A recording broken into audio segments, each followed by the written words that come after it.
శ్రీ తారకేశ్వర పాహిమాం, శ్రీ తారకనాథ రక్షమాం. కైవల్యపదం భుజేరుటకునై చింతించెదన్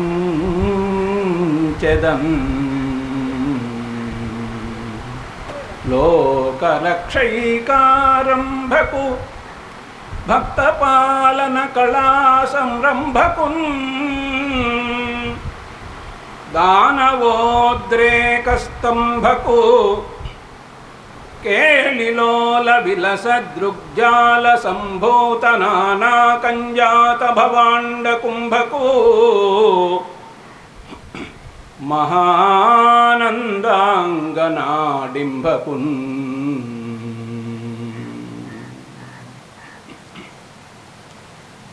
గురుర్బ్రహ్మా గురుర్విష్ణుః గురుర్దేవో మహేశ్వరః గురుః సాక్షాత్ పరం బ్రహ్మ తస్మై శ్రీ గురవే నమః. నారాయణ సమారంభాం శంకరాచార్య మధ్యమాం అస్మదాచార్య పర్యంతం వందే గురు పరంపరాం. రమణ ముని పదాబ్జ ధ్యాన సంసక్త చిత్తః భువన వినుతి పాత్ర స్వాత్మబోధ ప్రకాశః అమృతమభయతత్వం బోధయన్ నిత్యమాస్తే జయతు జయతు సత్యానందనామా యతీంద్రః జయతు జయతు సత్యానందనామా యతీంద్రః.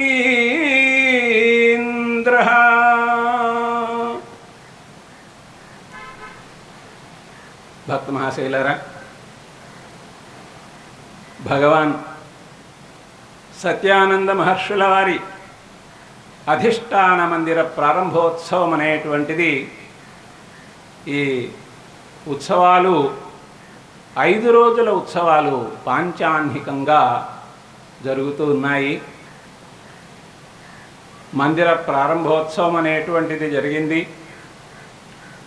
ఎంతోమంది మహనీయులు, పీఠాధిపతులు, మఠాధిపతులు, మహాత్ములు భారతదేశము నుండి నలుమూలల నుండి కూడా ఇక్కడికి విచ్చేసి చక్కగా అమృత సమానమైనటువంటి ఉపదేశములను, ఉపన్యాసములను ఇస్తూ ఉన్నారు.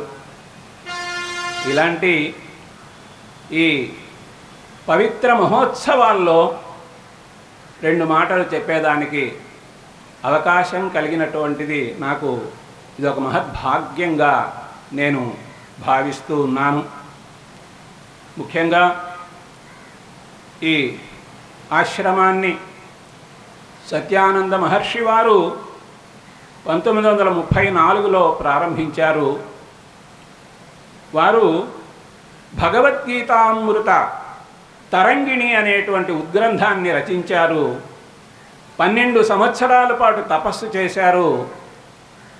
ఆ కారణంగానే ఈ విధంగా ఇంత మహనీయంగా భారతదేశంలో 25 శాఖలతో ఈ సత్యానంద మహర్షి ఆశ్రమం అనేటువంటిది వర్ధిల్లుతూ ఉన్నటువంటి విషయం అందరికీ కూడా తెలిసిందే.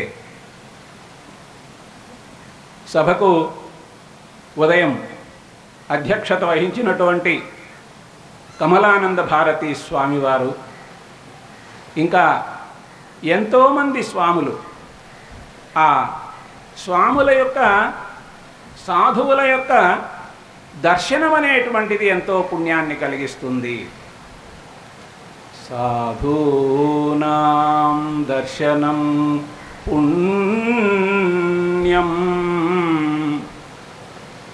స్పర్శనం పాపనాశనం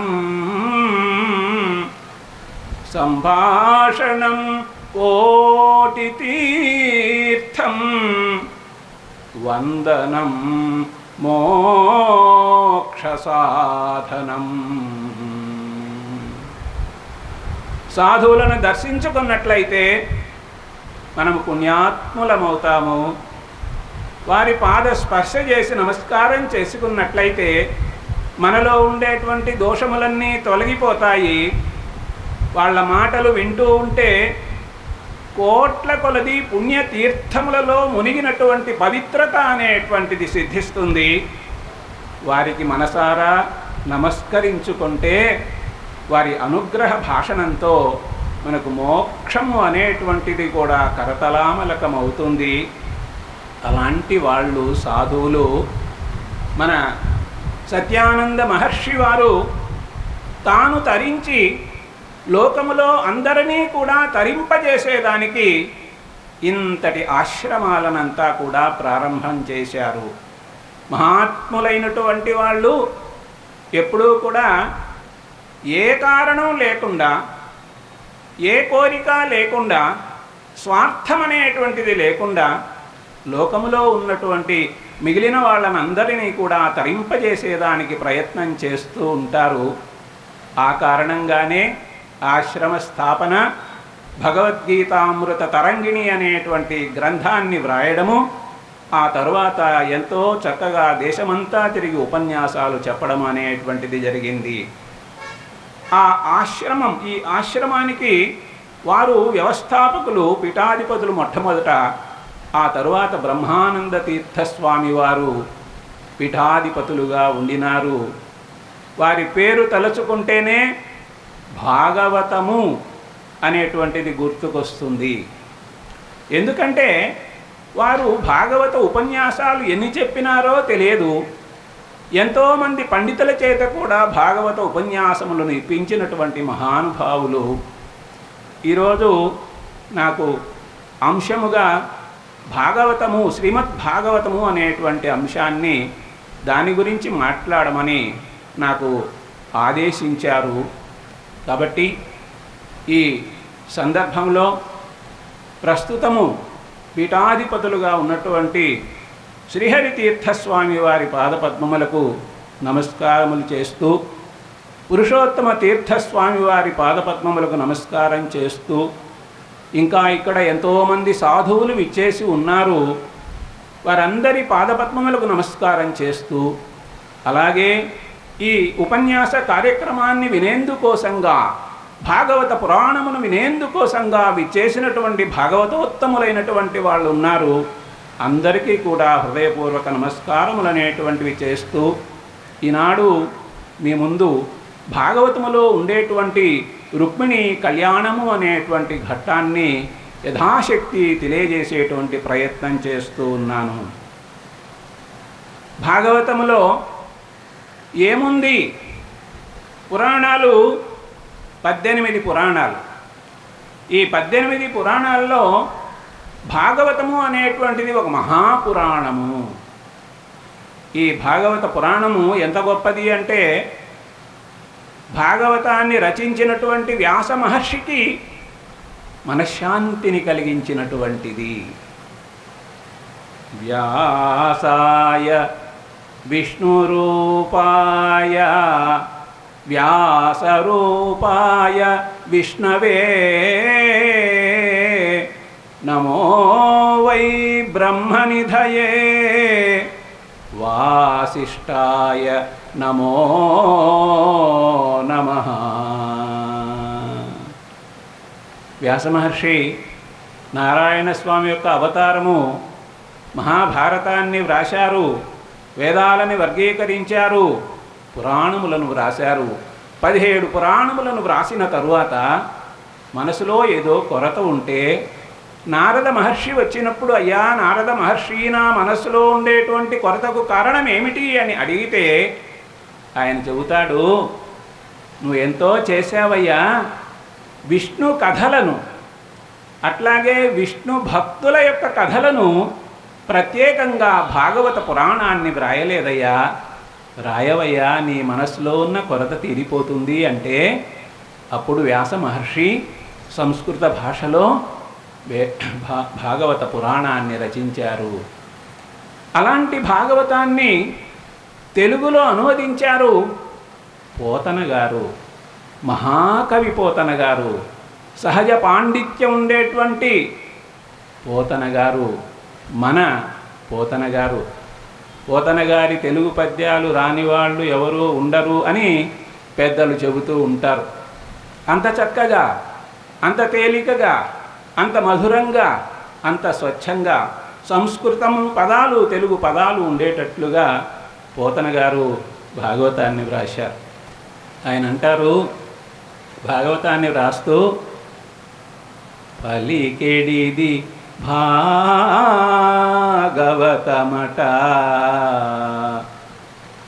పలికించు విభుండు రామభద్రుండట, నే పలికిన భవహరమగునట, పలికెద వేరొండు గాథ పలుకగనేలా.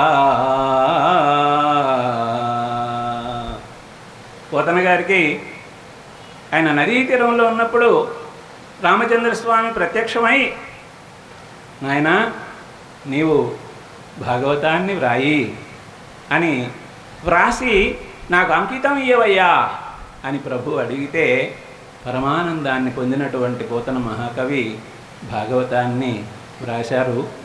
అయితే ఆ సంస్కృతములో ఉండేటువంటి భాగవతాన్ని ఎలా తెలుసుకోవాలి అంటే, భక్త్యా భాగవతం జ్ఞేయం,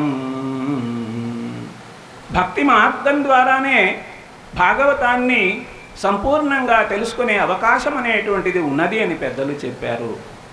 ఈ భక్తి మార్గం అనేటువంటిది 9 విధాలుగా ఉన్నది. 9 విధ భక్తి మార్గాలు. వ్యాసమహర్షి సంస్కృత భాగవతంలో ప్రహ్లాద చరిత్రలో చెబుతారు, శ్రవణం కీర్తనం విష్ణో స్మరణం పాదసేవనం అర్చనం వందనం దాస్యం సఖ్యం ఆత్మనివేదనం. ఇవి 9 భక్తి మార్గాలు. ఈ భక్తి మార్గాలకు ఉదాహరణ చెప్పాలంటే ఎంతోమంది భక్తులు ఉన్నారు. ఒక్కొక్క పేరు చెప్పుకున్నట్లయితే, ముందుగా శ్రవణము. ఈ భాగవతాన్ని విన్నారు పరీక్షిన్ మహారాజు, 7 రోజులలోనే మోక్షాన్ని పొందారు. కాబట్టి శ్రవణం అనేటువంటి భక్తి మార్గం ద్వారా ఎవరయ్యా భగవద్ అనుగ్రహాన్ని పొందినారు అంటే మొదటి వ్యక్తి పరీక్షిన్ మహారాజుగా మనం చెప్పుకోవచ్చు. అలాగే కీర్తన, భగవంతుని గుణాలను చక్కగా కీర్తించడం అనేటువంటిది.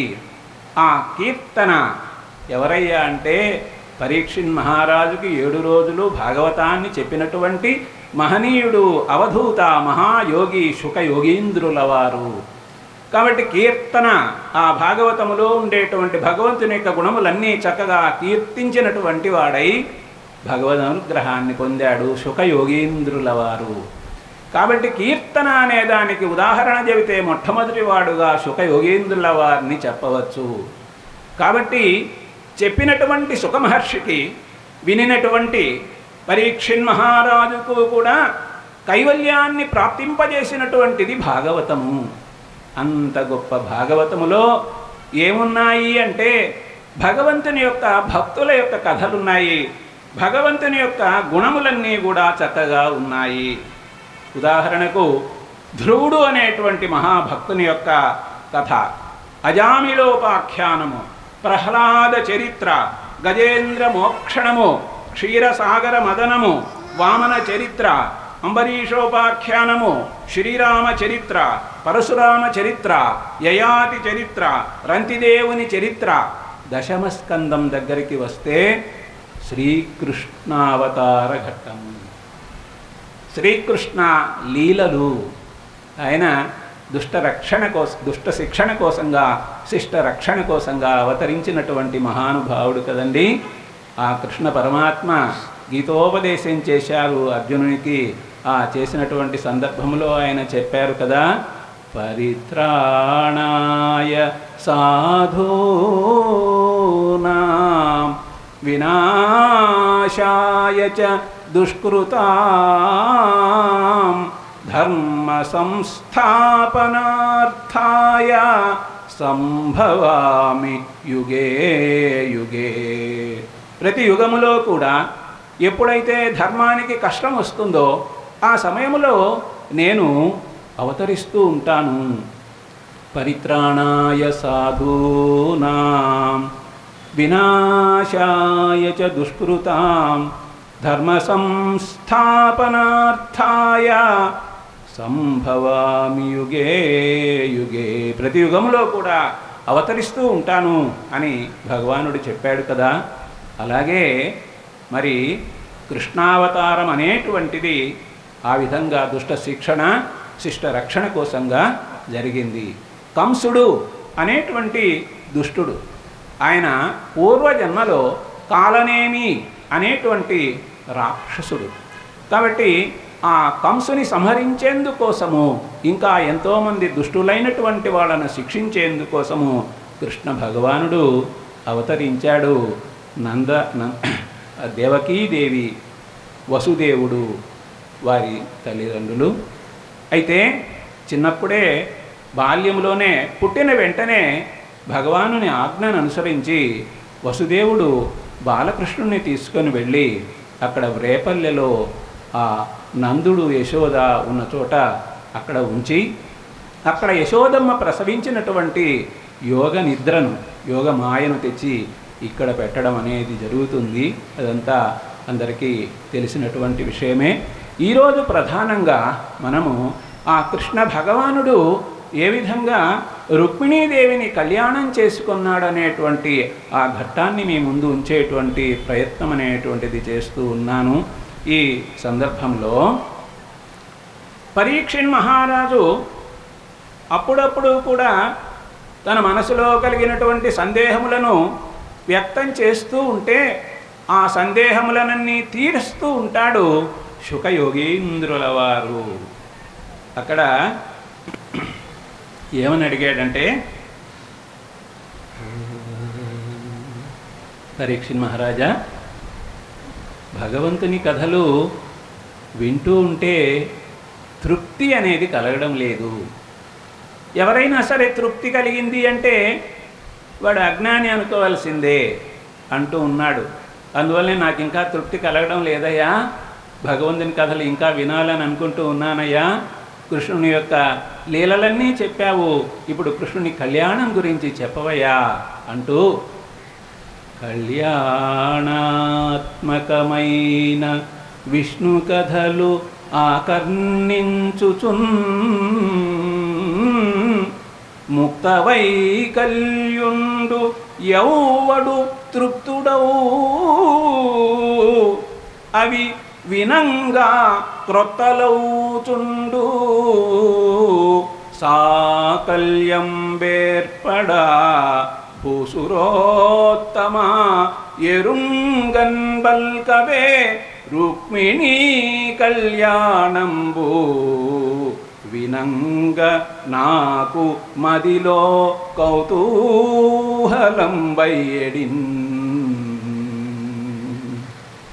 శుకయోగీంద్ర, నాకు చెప్పవయ్యా విష్ణు యొక్క కథలు, రుక్మిణీదేవి యొక్క కళ్యాణం గురించి నాకు తెలియజెప్పవయ్యా, నాకు ఎంతో కుతూహలంగా ఉందయ్యా అంటూ ఉన్నాడు. ఇంకా కూడా ఏమంటున్నాడంటే, భగవంతుని యొక్క కథలు ఎటువంటివి అంటే, భూషణములు చెవులకు బుధతోషణములు అనేక జన్మ దురితౌగ వినిశోషణములు మంగళతర ఘోషణములు గరుడ గమను గుణ భాషణముల్.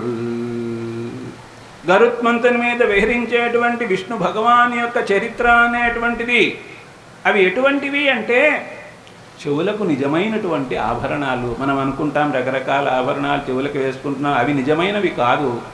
భగవంతుని కథలు వింటూ ఉంటే అప్పుడే ఆ చెవులకు నిజమైన ఆభరణం.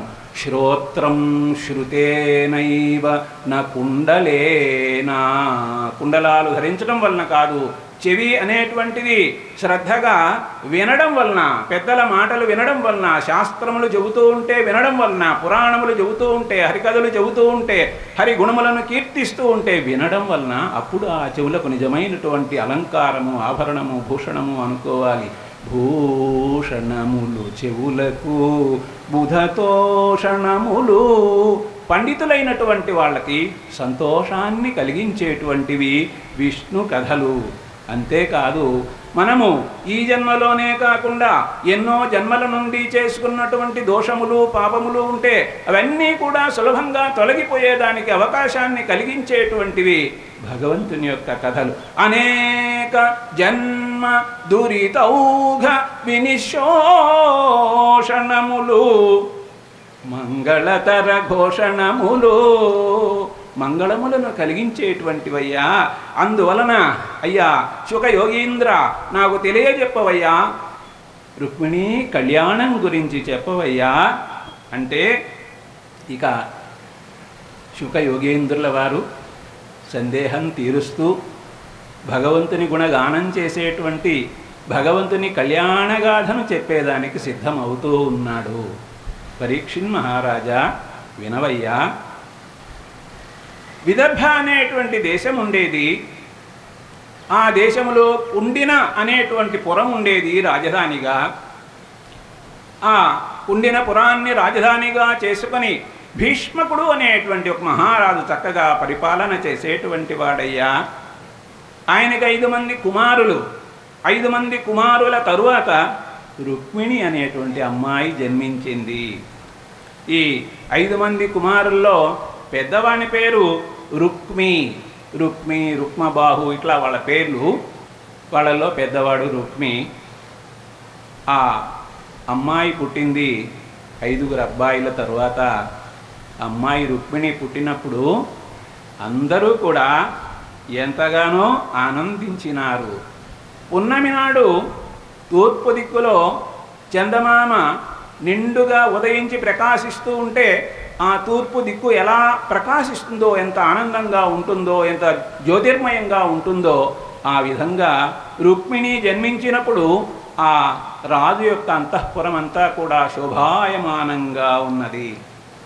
ఆమె బాల్యములో మామూలుగా రాజకుమార్తె అయినప్పటికీ కూడా అందరూ ఆడపిల్లల వల్లనే అన్ని విధములైనటువంటి ఆటలలో కూడా పాల్గొంటూ ఉండేటువంటిది. బొమ్మల పెండిండ్లు అనేటువంటివి చేస్తూ ఉంటారు. బొమ్మల కొలువులు మనకు తెలుసు, బొమ్మల పెండిండ్లు కూడా చేస్తూ ఉంటారు. ఆ విధంగా ఆమె కూడా బొమ్మల పెండిండ్లు చేసింది. అట్లాగే చిన్న చిన్న బుడ్డీలతో పొంగళ్ళు తయారు చేసి అందరికి పంచుతూ ఉంటారు. ఆ విధంగా గుజ్జనగూళ్ళు అనేటువంటివి కూడా వండింది.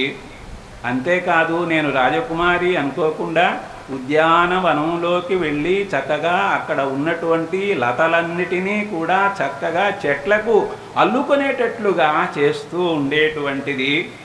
అంతేకాదు బంగారు ఊయలలో హాయిగా ఆనందంగా ఊగుతూ ఉండేటువంటిది.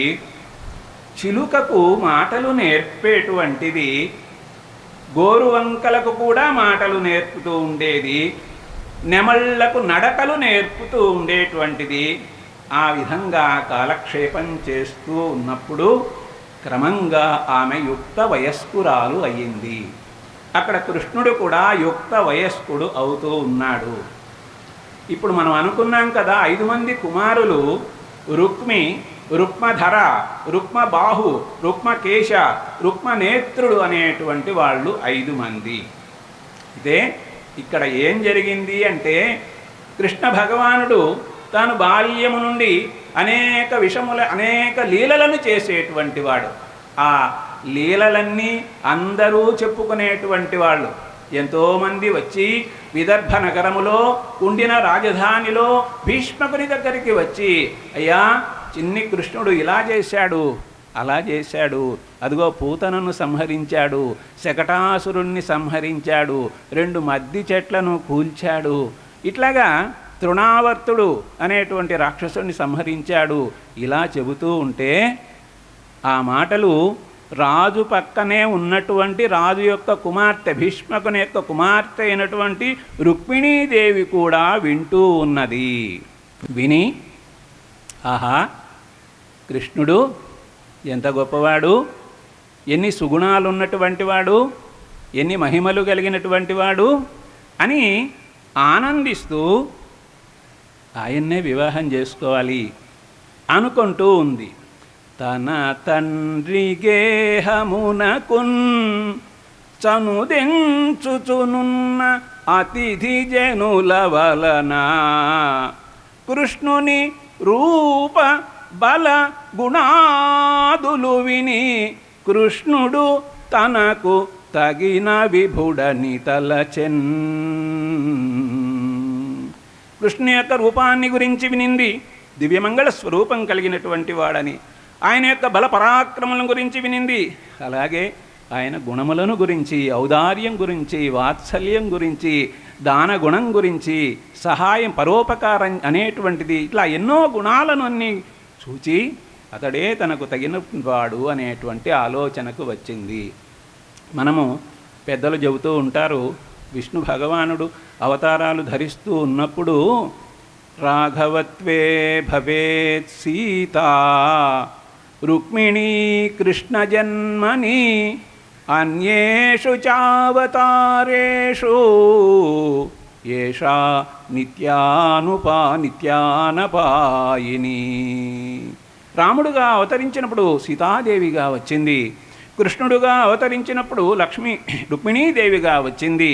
అలాగే ఇతర అవతారాల్లో కూడా ఎక్కడా కూడా విష్ణు భగవానుణ్ణి అనుసరించి తోటే ఉన్నది కానీ దూరంగా లేదు అంటూ మనకి చెబుతారు. అట్లాగే ఇప్పుడు కృష్ణుని యొక్క గుణములను విని రుక్మిణి ఏ విధంగా తాను కృష్ణుని వరించాలని కోరుకున్నదో, అలాగే రుక్మిణీదేవి యొక్క అందచందములను గురించి, ఆమె యొక్క గుణములను గురించి కూడా చక్కగా విన్నటువంటి కృష్ణుడు ఏమనుకుంటున్నాడు, లలన రూపు బుద్ధియు శీలము లక్షణము గుణము చింతించి తగన్ బాలారత్నము తనకు ఇల్లాలుగా చేకొందుననుచు హరియున్ తలచెన్. హరి కూడా, ఆ కృష్ణుడు కూడా ఆమెనే నేను వివాహం చేసుకోవాలి అని అనుకుంటూ ఉన్నాడు. ఆమె యొక్క రూపాన్ని గురించి, బుద్ధి సంపదను గురించి, ప్రవర్తనను గురించి, లక్షణములను గురించి, గుణములను గురించి విన్నాడు, ఆలోచించాడు, ఇష్టపడ్డాడు. అయితే ఇక్కడ ఏం జరిగింది అంటే, శిశుపాలుడు రుక్మిణీదేవి అన్న అయినటువంటి రుక్మికి స్నేహితుడు. అందువలన శిశుపాలునికి నా చెల్లెలైనటువంటి రుక్మిణిని ఇస్తాను అని రుక్మి మాట చెప్పడము అనేటువంటిది అందరికీ తెలిసింది. అయితే రుక్మిణీదేవి యొక్క బంధువులందరూ, తల్లి కానీ తండ్రి కానీ ఇతరులు కానీ కృష్ణునికిచ్చి వివాహం చేయాలి అనే ఆలోచన చేస్తున్నారు. కానీ పెద్ద కుమారుడైనటువంటి రుక్మి అనేటువంటి వాడు మాత్రము తన మాటనే నెగ్గించుకుంటూ తండ్రి మాటను కూడా పక్కన పెట్టి రుక్మిణిని శిశుపాలునికిచ్చి వివాహం చేయాలని ఆలోచన చేస్తూ ఉంటే, అన్న యొక్క ఆలోచనను గ్రహించినటువంటి ఆ రుక్మిణీ బాల ఏం చేసిందంటే, మరి సందేహం తీర్చేదానికి గురువు కానీ మిత్రుడు కానీ పురోహితుడు కానీ ఎవరో ఉంటారు కదండి. ఒక పురోహితుడిని దగ్గరకు పిలిచింది. ఆయన పేరు అగ్నిద్యోతనుడు. ఆ అగ్నిద్యోతను పిలిచి, అయ్యా అగ్నిద్యోతన, నా మనసు ఇలా ఉంది, నేను కృష్ణుణ్ణి వరించాలనుకుంటున్నాను, మా తల్లిదండ్రులు కానీ బంధువులు కానీ నన్ను కృష్ణునికి ఇవ్వాలని అనుకుంటూ ఉన్నారు. అయితే మా పెద్దన్నయ్య రుక్మి మాత్రము దీనికి వ్యతిరేకంగా శిశుపాలనికి ఇవ్వాలనుకుంటూ ఉన్నాడు. నేను కృష్ణుణ్ణి ఆరాధిస్తున్నాను కాబట్టి, కృష్ణుణ్ణి వరించాలని కోరుకుంటున్నాను కాబట్టి ఈ మాటని నా సందేశంగా తీసుకొని వెళ్ళి కృష్ణ పరమాత్మకు నివేదించవయ్యా అని చెబుతూ ఉంది. ఎవరు? రుక్మిణీ బాల. అన్నతలంపు తానెరిగి అన్నవనీరజగంధి లోన ఆపన్నత నొంది ఆప్తుడగు బ్రాహ్మణునొక్కని చీరి గర్వసంఛన్నుడు రుక్మి నేడు నను చైద్యునకిచ్చెదనంచునున్నవాడు. చైద్యుడు అంటే శిశుపాలుడు, చేదేశ రాజు. చైద్యునకిచ్చెదనంచునున్నవాడు ఎన్ని విధంబులంజని బుధేశ్వర చక్రికి విన్నవింపవే. చక్రి, చక్రాన్ని కలిగినవాడు, సుదర్శన చక్రాన్ని ఆయుధంగా కలిగినటువంటి కృష్ణ పరమాత్మ ఉన్నాడే, ఆయనకి ఈ విషయమంతా కూడా విన్నవించవయ్యా అని చెబుతూ, మా తండ్రి గారికి నన్ను కృష్ణునికి ఇవ్వాలనే కోరిక ఉన్నా కూడా అది నెరవేరదు. ఎందుకంటే మా పెద్దన్నయ్య రుక్మి అనేటువంటి వాని యొక్క మాట ఆధిక్యంగా ఉన్నది అని ఆ విధంగా చెబితే, అలాగే తల్లి అంటూ అగ్నిద్యోతనుడు బ్రాహ్మణోత్తముడు అలా నడుస్తూ బయలుదేరుతూ చాలా దూరం కృష్ణుడు ఎక్కడ ఉన్నాడు? ద్వారకలో ఉన్నాడు. సముద్రం కూడా కొంత దాటి ద్వారకకి వెళ్ళవలసినటువంటి అవసరం అనేటువంటిది ఉన్నది. కాబట్టి ఎంతో శ్రమపడినటువంటి వాడై తాను అలా బయలుదేరి కృష్ణుడు ఉన్నటువంటి ద్వారకా నగరానికి చేరుకున్నటువంటి వాడై అక్కడ ద్వారపాలకులు ఉంటే వాళ్లకు విషయం చెబితే వాళ్ళు సమాచారాన్ని తెలియజెప్పారు. కృష్ణ భగవానుడు ఉన్నాడు అక్కడ ద్వారకా నగరంలో మందిరములో బంగారు ఆసనములో కూర్చొని ఉన్నాడు.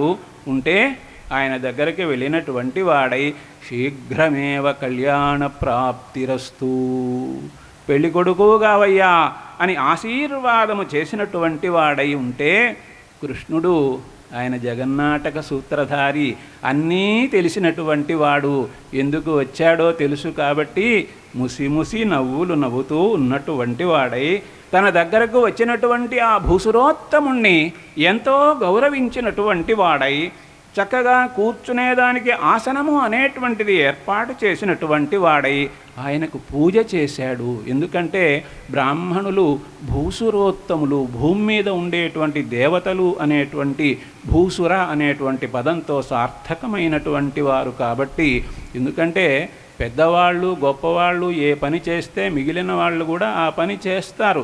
అందువలన కృష్ణుడు భగవానుడు అయినా కూడా బ్రాహ్మణోత్తములను గౌరవించాలి అనేటువంటి సందేశం లోకానికి అందాలి అనేటువంటి ఉద్దేశంతోనే ఆ విధంగా అతిథి దేవోభవ అని అనుకుంటూ ఆయనకు చక్కగా పూజ చేశాడు.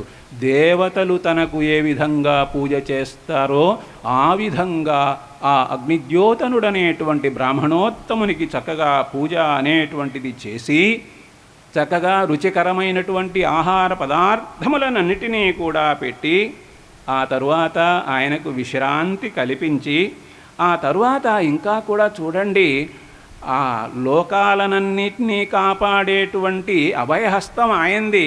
అటువంటి ఆ చేతులతో వచ్చినటువంటి బ్రాహ్మణోత్తముని యొక్క పాదములను అలా నొక్కుతూ, ఎందుకంటే ఎంతో దూరము నుండి నడిచి వచ్చాడు కదండి, పాదసేవ అనేటువంటిది చేస్తూ అంటున్నాడు కృష్ణ పరమాత్మ ఏమని, ఓ అగ్నిద్యోతనుడా, బ్రాహ్మణోత్తములు అంటే ఏది లభిస్తే దానితో సంతృప్తి పడేటువంటి వాళ్ళు కాబట్టి ప్రాప్త లాభ ముదిత మానసులు, తనకు లభించిన దానితో సంతృప్తి చెందేటువంటి వాళ్ళు కాబట్టి అలాంటి వాళ్లకు నేను ఎంతో భక్తి ప్రపత్తులతో నమస్కారం చేస్తూ ఉంటాను. ఎవరైతే తృప్తితో ఉంటారో వాళ్ళు గొప్పవాళ్ళు, తృప్తి లేకపోతే దేవేంద్రుడు కూడా సరిగా నిద్ర లేకుండా అల్లాడుతూ ఉంటాడు. కాబట్టి బ్రాహ్మణోత్తములైనటువంటి మీరు సంతృప్తి అనేటువంటి దాన్ని కలిగి ఉంటారు. కాబట్టి మీకు నేను భక్తి ప్రపత్తులతో నమస్కారం అనేటువంటిది చేస్తూ ఉంటాను అని చెప్పి, అయ్యా బ్రాహ్మణోత్తమ, నీవు ఎక్కడి నుంచి వచ్చావయ్యా, ఏ దేశంలో నీవు ఉంటావయ్యా, ఆ వివరాలన్నీ, ఏ పని మీద నీవు వచ్చావో చెప్పవయ్యా, నీ మనసులో ఏ కోరిక ఉందో, నీవు ఏ పని మీద వచ్చావో ఆ పని నెరవేరింది అనుకొని చెప్పవయ్యా అంటూ ఉన్నాడు. రాజులందరూ కూడా ఆ కాలంలో విశ్వామిత్ర మహర్షి రాముణ్ణి అడిగేదానికి వచ్చినప్పుడు కూడా దశరథ మహారాజు నీ పని మనసులో ఉండేది నెరవేరింది అనుకొని చెప్పవయ్యా అని అడగడం జరుగుతుంది. కాబట్టి ఇక్కడ ఏమంటున్నాడు చూడండి, నీ తలపునంగల మేలొనరింతు ధీమణి, నీ మనస్సులో ఏదైతే ఉందో దాన్ని నేను పూర్తి చేస్తానయ్యా అని అంటూ ఉంటే తాను వచ్చిన పనిని వివరిస్తూ ఉన్నాడు ఆ బ్రాహ్మణోత్తముడైనటువంటి అగ్నిద్యోతనుడు. ఏమంటున్నాడు, అయ్యా విదర్భ అనేటువంటి దేశం ఉంది, ఆ దేశానికి భీష్మకుడు అనేటువంటి మహారాజు ఉన్నాడు. ఆయనకు రుక్మిణి అనేటువంటి ఒక కన్యకామణి ఉన్నది. ఆమె మీకు చెప్పమనినటువంటి విషయాన్ని నేను తెలియజేసేదానికి ఒక ప్రేమ సందేశంగా తీసుకొని వచ్చినానయ్యా అంటూ ఆ మాటలు చెప్పేదానికి సిద్ధమవుతూ ఉన్నారు. ఇక్కడ ప్రధానంగా మనం గమనించవలసింది ఏమిటి అంటే, జీవుడు దేవుని ఎడల ఏ విధమైనటువంటి భక్తితో ఉండాలి అనేటువంటిది. జీవుడు దేవునిలో ఐక్యం కావాలి కదండి.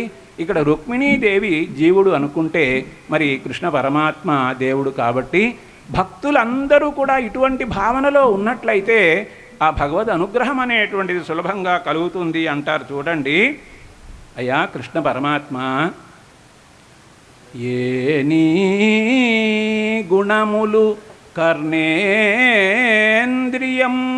సోక దేహతాపంబులు తీరిపోవు, నీ గుణాలని నీ సుగుణాలని విన్నట్లయితే శరీరానికి ఉండేటువంటి తాపములన్నీ తొలగిపోతాయి. ప్రహ్లాదుడు తండ్రి శిక్ష వేస్తూ ఉంటే భగవంతుని నామాన్ని జపిస్తూ ఆ శిక్ష వలన కలిగేటువంటి బాధలన్నీ కూడా మరచిపోయాడు. కాబట్టి భగవంతుని యొక్క గుణములను మనం వింటూ ఉన్నట్లయితే శరీరానికి సంబంధించినటువంటి తాపములు, కష్టములు, బాధలు అన్నీ కూడా తొలగిపోతాయి. అందువలన నేను ఎప్పుడూ కూడా నీ గుణములను వినాలని కోరుకుంటూ ఉన్నాను. భక్తుడైనటువంటి వాడు కూడా ఇటువంటి ఆలోచన అనేటువంటిది తప్పకుండా కలిగి ఉండాలి. భగవంతుని గుణములను వింటూనే ఉండాలి. ఇంకా కూడా ఏ నీ శుభాకారము ఈక్షింప కన్నులకు అఖిలార్థలాభంబు కలుగుచుండు. అయ్యా శ్రీకృష్ణ, నీ యొక్క దివ్యమంగళ స్వరూపాన్ని చూస్తూ ఉన్నట్లయితే ఈ కన్నులకు అన్ని విధములైనటువంటి శుభములు అనేటువంటివి కలుగుతాయి. ఆ వ్యక్తికి అన్ని ప్రయోజనాలు కూడా సిద్ధిస్తాయి. ఏ నీలసన్నామము ఏ ప్రొద్దు భక్తితో నుడివిన బంధ సంతతులు వాయో. పవిత్రమైనటువంటి నీ నామాన్ని జపిస్తూ ఉంటే ఈ లోకానికి సంబంధించినటువంటి బంధములన్నీ కూడా తొలగిపోతాయ్యా. అలాగే ఏ నీ చరణ సేవలే ప్రొద్దు చేసిన భువనోన్నతత్వంబు పొందగలుగు. నీ పాదసేవ చేస్తూ ఉన్నట్లయితే లోకములో ఉన్నతమైనటువంటి స్థితి అనేటువంటిది కలుగుతుందయ్యా. అటువంటి నీయందు నా మనస్సు లగ్నమైంది, అందువలన కరుణ చూడవయ్యా అంటే ఆయన ఏమన్నాడు, నేను కూడా రుక్మిణీదేవి గుణములను విన్నాను, నేను కూడా ఆమెను వివాహం చేసుకోవాలని అనుకుంటూ ఉన్నాను అన్నాడు. కలిసి బయలుదేరారు. ఆ ఇరువురు కూడా ఆ విదర్భ నగరానికి వచ్చారు. అక్కడ రాజుగారు పెండ్లి ఏర్పాట్లన్నీ కూడా చేస్తూ ఉన్నారు. ఆ సమయంలో ఈ బ్రాహ్మణోత్తముడు కూడా ప్రత్యేకంగా చెప్తాడు, అయ్యా నీకు రుక్మిణీదేవి తగినటువంటిది, రుక్మిణీదేవి కూడా నీవు తగినటువంటి వాడివి, మీ వివాహం అనేటువంటిది ఎంతో గొప్పగా జరగాలి అని అందరూ కూడా కోరుకోవడం అనేటువంటిది జరుగుతూ ఉన్నది అనేటువంటి విషయాన్ని కూడా చెప్తారు. అక్కడికి వెళ్ళిన తర్వాత కూడా విదర్భ నగరంలో ఉన్నటువంటి పౌరులు కృష్ణ భగవానుని చూచి, అయ్యా కృష్ణ, నీకు రుక్మిణి తగినది, రుక్మిణీదేవికి నీవు తగినవాడివి, ఈ వివాహం జరగాలి, ఈ వివాహానికి మా పుణ్యాన్ని కూడా ధారపోస్తాము మీ వివాహం జరిగేదానికని వాళ్ళందరూ కూడా అనుకోవడం అనేటువంటిది జరుగుతుంది. ఆ తరువాత అమ్మవారి దగ్గరికి, అంటే గౌరీ పూజ అనేటువంటిది ఉంటుంది, ఆ గౌరీ పూజ దగ్గరికి వెళ్ళి అమ్మను ప్రార్థించింది ఆమె రుక్మిణీ బాల. నమ్మితి నామనంబున సనాతనులైన ఉమామహేశులన్ మిమ్ము పురాణ దంపతుల మేలు భజింతు గదమ్మ, మేటి పెద్దమ్మ దయాంబురాశివి గదమ్మ, హరిన్పతిసేయుమమ్మ నిన్నమ్మిన వారికి ఎన్నటికీ నాశము లేదు గదమ్మ ఈశ్వరీ అని ప్రార్థన చేస్తుంది. కొంతసేపటి తర్వాత ఆ ప్రదేశానికి కృష్ణ భగవానుడు వస్తాడు, రథం మీద వస్తాడు. ఆమెను చూచి ఆమెను చేపట్టుకొని అలాగా తన నగరానికి తీసుకొని వెళ్ళేదానికి సిద్ధమవుతాడు. బలరాముడు కూడా అక్కడికి వచ్చి ఎవరైతే ఎదిరిస్తూ ఉన్నారో వాళ్ళందరినీ కూడా యుద్ధం చేయడం అనేటువంటిది జరుగుతుంది, వాళ్ళందరినీ ఓడించడం జరుగుతుంది. రుక్మిణీదేవి యొక్క పెద్ద అన్నైనటువంటి రుక్మి అనేటువంటి వాడు కూడా ఎదిరించి ఓడిపోవడం జరుగుతుంది. శిశుపాలుడు మాత్రము కొంతసేపు ఎక్కువగా పోరాడుతూ ఉంటే ఆ శిశుపాలను ఓడించడం జరిగింది. రుక్మి అనేటువంటి వానికి శిరోజములను సగభాగం తీసివేసి అవమానించి పంపడం అనేది జరిగింది. మొత్తం మీద బలభద్రుడు కూడా, అమ్మ రుక్మిణి, మీ అన్నకు ఈ విధంగా అవమానం జరిగింది అనుకోవద్దమ్మా, కర్మశేష ఫలం వలన ఈ విధంగా జరిగింది అనుకొని నీవు మా కృష్ణునితో మామూలుగా ఉండవమ్మా అని ప్రార్థించడం జరుగుతుంది. మొత్తం మీద కృష్ణ భగవానుడు ఆ రుక్మిణీదేవిని తీసుకొని వెళ్ళి తన ద్వారకా నగరంలో చక్కగా వివాహం చేసుకోవడం జరుగుతుంది. ధ్రువకీర్తిన్ హరి పెండ్లియాడే నిజ చేతోహారిణిన్ మానవైభవ గాంభీర్య విహారిణిన్ నిఖిల సంపత్కారిణిన్ సాధు బాంధవ సత్కారిణిన్ పుణ్యచారిణి మహాదారిద్ర్య సంహారిణిన్ సువిభూషాంబరధారిణిన్ సువిభూషాంబరధారిణిన్ గుణవతీ చూడామణిన్ రుక్మిణిన్. ఆ విధంగా వివాహం చేసుకున్న తర్వాత ద్వారకలో ఉండేటువంటి వాళ్ళందరూ కూడా ఎంతగానో ఆనందించారు వాళ్ళిద్దరినీ కూడా చూచి. ఆ విధంగా పరమాత్మ యొక్క కళ్యాణము అనేటువంటిది లోక కళ్యాణ కారకమైనటువంటిది. మరి భాగవతంలో ఉండేటువంటి ఆ ఘట్టాన్ని వినిపించేటువంటి అవకాశాన్ని కల్పించినటువంటి పెద్దలందరికీ కూడా ధన్యవాదాలు. ముఖ్యంగా కమలానంద భారతీ స్వామీజీ సభకు, మన భారతదేశంలో దేవాలయాల సమూహానికి అంతటికీ కూడా మరి అభివృద్ధికి కారణమైనటువంటి భీష్మ పితామహులుగా ఉన్నటువంటి మహనీయుల సమక్షంలో 4 మాటలు చెప్పే అవకాశం కలిగింది. ధన్యవాదాలు. నమో నమః. శ్రీ గురుభ్యో నమః.